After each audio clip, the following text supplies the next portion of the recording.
ओम नमः शिवाय। प्रिय भक्तगणों, पिछली वीडियो में हमने अब तक श्रावण मास में शिव महापुराण के 16वें अध्याय की कथा सुनी। अब हम सुनते हैं श्रावण मास में शिव महापुराण के 17वें अध्याय की कथा। ब्रह्मा जी ने कहा, हे नारद, एक समय शिव जी ने यह इच्छा की कि हम परिश्रम पूर्वक तप करें तथा अपने नाम का स्वयं स्मरण करें। यह विचार कर वे अपने गणों सहित हिमालय पर्वत की ओर चले। जब वे हिमालय पर्वत पर पहुंचे तो उन्होंने अपने डमरू को बजाना आरंभ कर दिया। उस स्थान पर गंगा जी की धारा बह रही थी और औषधियों का केंद्र होने के कारण वह जगह औषध प्रस्थ के नाम से प्रसिद्ध थी। वहां पक्षी मधुर ध्वनि में चहचहाते थे तथा अनेक प्रकार के रंग बिरंगे पुष्प खिले हुए थे। उस श्रेष्ठ स्थान को देखकर शिवजी तप करने की इच्छा से वहीं बैठ गए और अपने स्वरूप का ध्यान धरने लगे। उन्होंने कुंभक, रेचक तथा पूरक इन तीनों प्रकार के प्राणायाम को करना आरंभ कर दिया। उनके नंदी, भृंगी आदि गण भी शिवजी का ध्यान धरते हुए उसी स्थान पर बैठ गए। हे नारद, जब हिमाचल ने भगवान सदाशिव के आगमन का समाचार सुना तो वे बड़ी सजधज के साथ उनके समीप जा पहुंचे। फिर शिवजी की बहुत प्रकार से स्तुति प्रशंसा करते हुए बोले, हे प्रभु, मेरे धन्य भाग हैं जो आप यहाँ पधारे हैं। अब आप मुझे कोई आज्ञा दीजिए जिसका पालन करके मैं कृतार्थ हो जाऊं।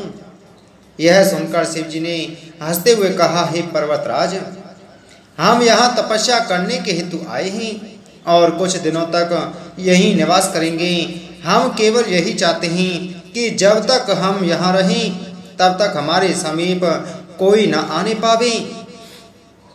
हिमाचल ने इस आज्ञा को सिरोधार्य करते हुए कहा, हे स्वामी, आप जो चाहते हैं वही होगा।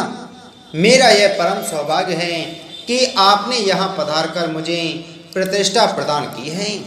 इतना कहकर हिमाचल शिवजी की आज्ञा लेकर अपने घर लौट आए और सब जगह यह राज आज्ञा घोषित करा दी कि औषध प्रस्थ पर कोई व्यक्ति न जाने पाए। यदि कोई जाएगा तो वह मृत्यु दंड पाएगा। इस आज्ञा के उपरांत हिमाचल अपनी पुत्री गिरजा को साथ लेकर फिर शिवजी की सेवा में पहुंचे और उनके स्तुति प्रशंसा करने के उपरांत बोले, हे प्रभु, यदि आप आज्ञा दें तो मेरी कन्या गिरजा अपनी सखियों सहित यहाँ आपकी सेवा करती रहे। हे नारद, हिमाचल की प्रार्थना सुनकर शिवजी ने गिरजा को सिर से पांव तक देखने के उपरांत विचार किया कि श्रेष्ठ कार्यों में स्त्री बाधा स्वरूप आ खड़ी होती है। इसलिए उत्तम कार्य करते समय स्त्री को पास रखने का निषेध किया गया है। कामदेव का उत्तम शस्त्र स्त्री को ही कहा गया है। इसलिए बुद्धिमानों ने स्त्री को महारोग के समान कहा है। यह विचार कर शिवजी ने हिमाचल से कहा, हे राजन, हम तपस्वियों का स्त्री के साथ रहना शुभ नहीं है। स्त्री तप को भ्रष्ट कर डालती है, अतः हमें गिरजा का यहाँ रहना स्वीकार नहीं है। शिवजी के मुख से यह वचन सुनकर हिमाचल आश्चर्यचकित रह गया, परंतु गिरजा ने शिवजी को संबोधित कर कुछ बातें कही। हे नारद, गिरजा ने कहा, हे तपस्वी, आपका मत यह है कि पुरुष प्रकृति से पृथक रहता है, परंतु मैं कहती हूँ कि प्रकृति के बिना पुरुष कभी नहीं ठहर सकता। यह संसार में जो कुछ भी दृष्टि गोचर होता है वह सब प्रकृति का स्वरूप है।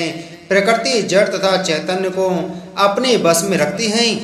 आपकी समझ में तो पुरुष और प्रकृति अलग अलग हैं, परंतु मेरी समझ में पुरुष प्रकृति से मिला हुआ है, क्योंकि कहना, सुनना तथा तपस्या करना आदि सब कार्य माया के रूप हैं। जो पुरुष माया से अलग है उसे तो तपस्या करते समय किसी के द्वारा विघ्न डाले जाने का वह होना ही नहीं चाहिए। गिरजा के ऐसे वचन सुनकर शिवजी बोले, हे गिरजे, तुम्हारी यह बुद्धि केवल अपने मन से उत्पन्न की हुई है, जिसे केवल अनुमानिक ही कहा जा सकता है। तुम्हें यह जान लेना चाहिए कि ब्रह्म सबसे श्रेष्ठ है, माया कभी स्वाधीन नहीं है, क्योंकि वह जड़ होती है। यदि तुम्हें ऐसा अहंकार है कि माया और ब्रह्म एक दूसरे से अलग नहीं रह सकते, तो तुम ब्रह्म को रोक क्यों नहीं लेती हो? इतना कहकर शिव जी चुप हो गए। तब हिमाचल शिव जी की स्तुति करने के उपरांत अपने घर को लौट गई, परंतु गिरजा को सखियों सहित वहीं छोड़ गई। इस बार शिव जी ने भी उनसे यह आग्रह नहीं किया कि वे गिरजा को लौटा ले जाएं। अस्तु गिरजा प्रतिदिन अपनी सखियों सहित शिव जी की सेवा करने लगी। वे वन से अनेक प्रकार के पुष्प आदि तोड़कर लाती और शिव जी का पूजन किया करती थीं, परंतु शिव जी का चित्त किसी भी प्रकार चलायमान न हुआ। हे नारद, गिरजा अपने मन में विचार किया करती थी कि शिव जी मुझे किस समय स्वीकार करेंगे। उधर शिव जी भी अपने मन में यह सोचते थे कि यदि मैं गिरजा को इसी समय ग्रहण कर लूँगा तो इसे अपने मन में बहुत अहंकार हो जाएगा। इसके अतिरिक्त तीनों लोकों में मेरी निंदा भी होगी, क्योंकि उस समय लोग यह कहेंगे कि शिव जी ने काम के आवेश में गिरजा को ही स्वीकार कर लिया। अस्तु, जब गिरजा मेरे लिए बहुत तपस्या करेगी तब मैं इसके मनोरथ को पूर्ण करूँगा। यह निश्चय कर शिव जी ध्यान में मग्न हो गए। उसी समय तारक नामक दैत्य के द्वारा दुखी होकर सब देवता मेरी शरण में आए। तब मेरे कहने से इंद्र ने कामदेव को बुलाकर शिव जी को वश में करने के लिए उसे हिमालय पर्वत पर भेजा। इंद्र की आज्ञा मानकर कामदेव शिव जी के पास गया, परंतु वहां उनकी क्रोधाग्नि में पड़कर भस्म हो गया। उस समय तीनों लोकों में हाहाकार मचा। गिरजा ने वन में जाकर बहुत तपस्या की और शिव जी ने प्रसन्न होकर उन्हें अंगीकार कर लिया। इतनी कथा सुनाकर सूत जी ने कहा, हे सौनक आदि ऋषियों, ब्रह्मा जी के मुख से यह वृत्तांत सुनकर नारद जी ने संशय युक्त हो यह प्रार्थना की कि हे पिता, आप मुझे तारक दैत्य द्वारा देवताओं को दुख देने, कामदेव के भस्म होने तथा शिव जी द्वारा गिरजा को पुनः ग्रहण करने का वृत्तांत विस्तार पूर्वक सुनाने की कृपा करें। ब्रह्मा जी बोले, हे पुत्र, तुम ध्यान देकर इस कथा को सुनो। कश्यप के दिति नामक स्त्री के गर्भ से हिरण्यकशिपु तथा हिरण्याक्ष नामक दो अत्यंत बलवान तथा तेजस्वी पुत्र उत्पन्न हुए। उन्होंने अपनी शक्ति द्वारा तीनों लोकों को वश में कर लिया। उनके अत्याचारों के कारण देवताओं को स्वप्न में भी आनंद नहीं मिलता था। तब विष्णु जी ने अवतार लेकर हिरण्यकशिपु को मारा तथा 12 अवतार लेकर हिरण्याक्ष का वध किया। उस समय सब देवता प्रसन्न होकर विष्णु जी की स्तुति करने लगे। हे नारद, अपने दोनों पुत्रों की मृत्यु से दिति को बहुत दुख हुआ। उसने कश्यप के पास जाकर जब समाचार कह सुनाया, तदुपरांत उसने अपने पति की अत्यंत सेवा करके उनसे आनंद प्रदान करने वाले एक पुत्र की मांग की। दिति की सेवा से प्रसन्न होकर कश्यप ने उससे यह कहा, हे दिति, तुम 1 सहस्त्र वर्ष तक तपस्या करो। यदि तुम्हारा तप सिद्ध हुआ तो तुम्हें अवश्य ही भाग्यवान पुत्र की प्राप्ति होगी। यह सुनकर दिति ने तप करना आरंभ कर दिया। जब इंद्र ने दिति को इस प्रकार तप करते देखा तो वे पास जाकर दिति की सेवा करने लगी। दिति ने उनकी सेवा से प्रसन्न होकर पूछा, हे इंद्र, तुम मेरी इतनी सेवा किस इच्छा से कर रहे हो? तुम मुझे अपनी अभिलाषा बताओ तो मैं उसे अवश्य पूर्ण करूंगी। यह सुनकर इंद्र ने उत्तर दिया, हे माता, हम अपनी सेवा के बदले तुमसे यही वर मांगते हैं कि जिस पुत्र के लिए तुम ऐसा कठिन तप कर रही हो वह जब जन्म ले तो हमारे भाई के समान हमारा परम हितैषी हो और हम देवताओं का दुख दूर किया करें। यह बात सुनकर दिति ने अत्यंत दुखी होकर कहा, हे इंद्र, तुमने छल करके मुझे ठग लिया है, फिर भी मैं तुम्हारी इच्छा को पूर्ण करूंगी। इतना कहकर दिति पुनः उग्र तप करने लगी। हे नारद, एक दिन अचानक ही दिति सोते समय अशुद्ध हो गई। उस समय इंद्र छिद्र के मार्ग द्वारा उसके गर्भाशय में प्रवेश कर गई। वहां पहुंचकर उन्होंने दिति के गर्भ में जो बालक था उसके 7 खंड कर डाले, परंतु इतने पर भी जब वह बालक नहीं मरा और एक के स्थान पर 7 रूपों में विभाजित हो गया, तब इंद्र ने उनमें से प्रत्येक खंड के 7 टुकड़े और कर दिए। इस प्रकार वे सब 49 टुकड़े हो गए, परंतु वे सब टुकड़े मृत्यु को प्राप्त न होकर अलग अलग बालक के रूप में भी जीवित बने रहे। यह देखकर इंद्र दिति के गर्भाशय से बाहर निकल आए। इसी बीच दिति की नींद टूट गई। तब उन्होंने अत्यंत चिंतित होकर इंद्र से पूछा कि कुछ देर पूर्व मेरे गर्भाशय में किसने प्रवेश किया था। दिति की बात सुनकर इंद्र ने उन्हें सब सच्चा वृत्तांत कह सुनाया। उस घटना के सुनकर दिति को अत्यंत प्रसन्नता हुई। जब वे 49 खंड बालक के रूप में प्रकट हुए, तब उनका नाम मरुदगण अर्थात वायु रखा गया। वे 49 मरुदगण इंद्र के भाई होकर देववध को प्राप्त हुए।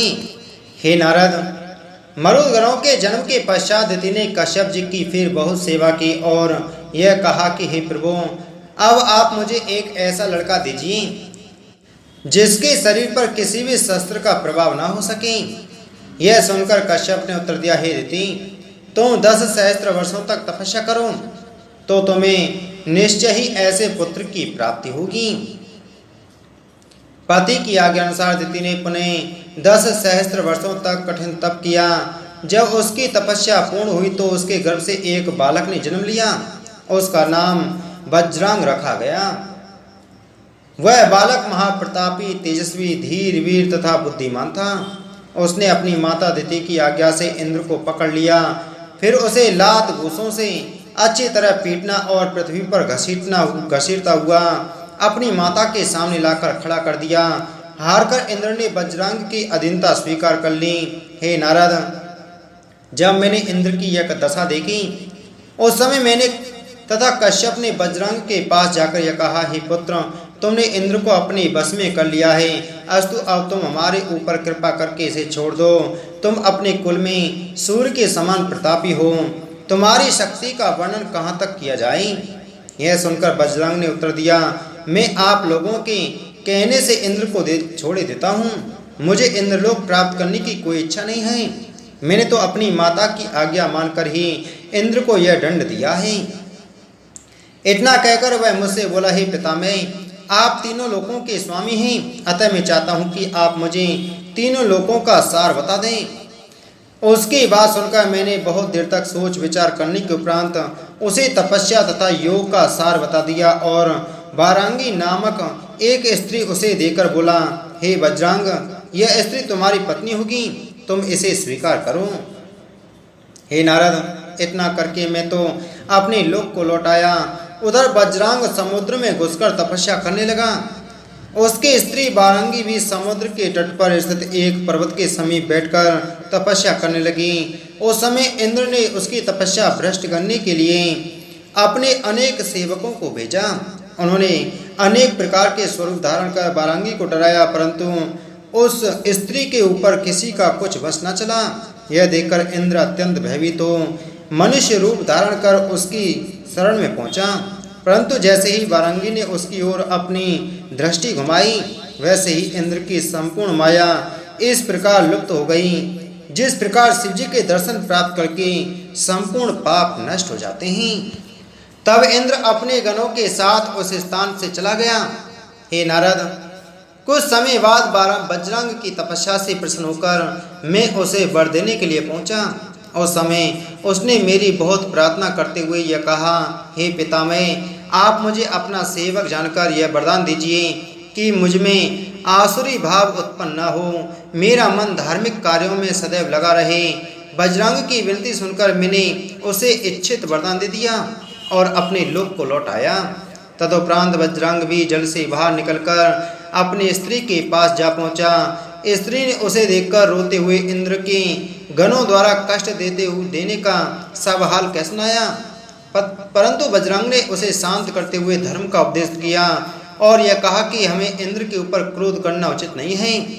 उस समय तो वारांगी यह सुनकर चुप रह गई।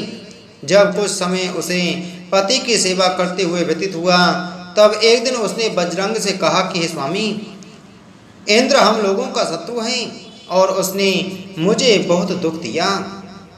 अस्तु, आप मेरी मनोभिलाषा पूर्ण करने के निमित्त मुझे एक ऐसा पुत्र दीजिए जो इंद्र से मेरे अपमान का बदला ले सकें। इतना कहकर वह अपने पति के चरणों पर गिर पड़ी। इसी के साथ आज की हमारी शिव महापुराण की कथा संपूर्ण हुई। बोलो शिव शंकर भगवान की जय।